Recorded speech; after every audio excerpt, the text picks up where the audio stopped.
Alors, allez-y, Monsieur Bonny. On vous donne un micro tout de suite. Oui, merci Monsieur le maire. Chers collègues, bonsoir à tous. Je voudrais d'abord réagir sur la présentation qui vient de nous être faite, et sur la fameuse comparaison avec les 41 communes. Alors c'est vrai que c'est une comparaison très flatteuse. Je pense qu'il aurait fallu quand même aller un petit peu plus loin dans la comparaison et nous expliquer sur ces 41 communes combien sont intégrées à des métropoles. Vous conviendrez que ça change quand même considérablement la donne entre une ville qui est intégrée à une métropole et une ville qui est intégrée à une communauté urbaine ou à une communauté d'agglomération, au niveau du fonctionnement en tout cas. Enfin, j'espère que vous en conviendrez, mais je veux bien sur la comparaison des 41 communes. Elle a l'avantage d'être plutôt flatteuse et d'aller dans votre sens. Je comprends que vous l'ayez faite et vous auriez tort de vous en priver. Après, je pense aussi qu'il faut savoir aussi relativiser et comparer le niveau de vie par habitant.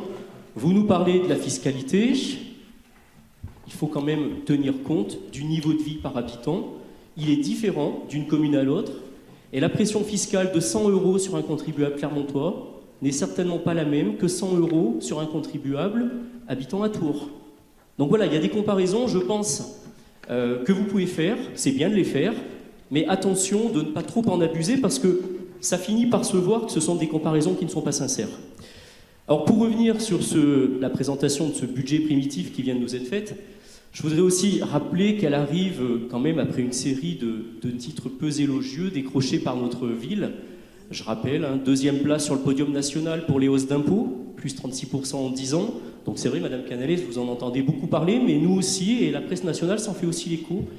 Je rappelle aussi ville la plus mal gérée de France, décennée par le magazine Capital, qui a passé au crible la gestion des 30 plus grandes agglomérations. Vous voyez, eux aussi, ils ont fait un petit peu de comparaison.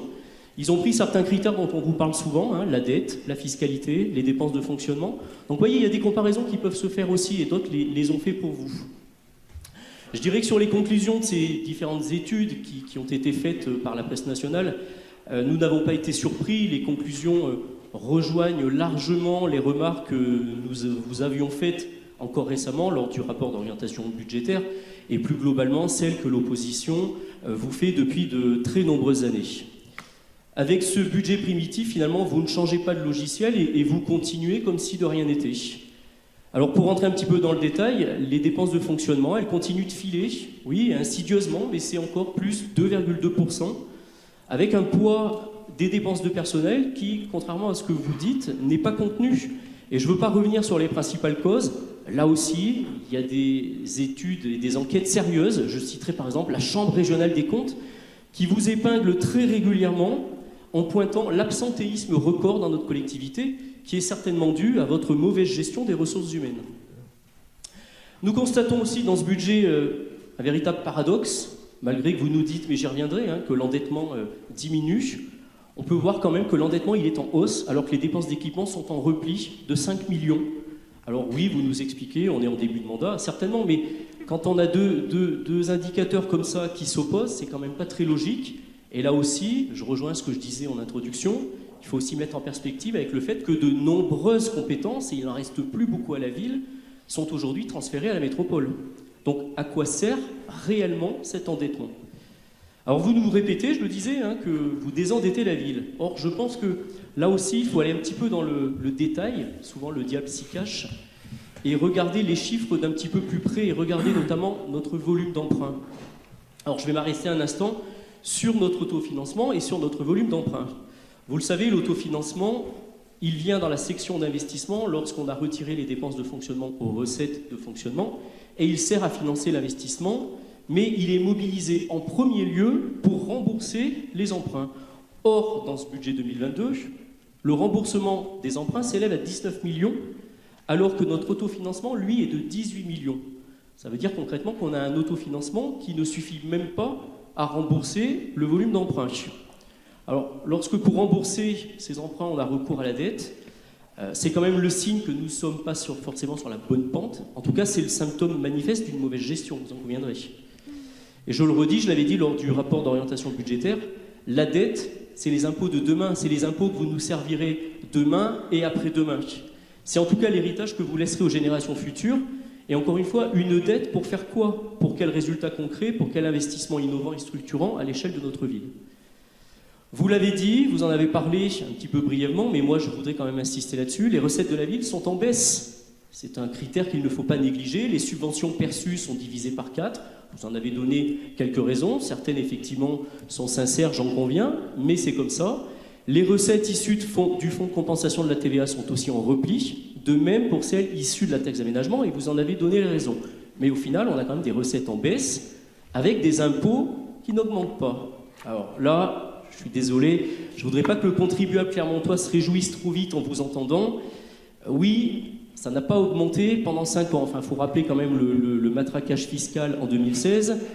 Et que le Clermontois se réjouisse pas trop vite, hein, je le disais, c'est à la métropole que vous allez les augmenter dès la fin de cette semaine, avec un nouveau coup de massue fiscal sans précédent.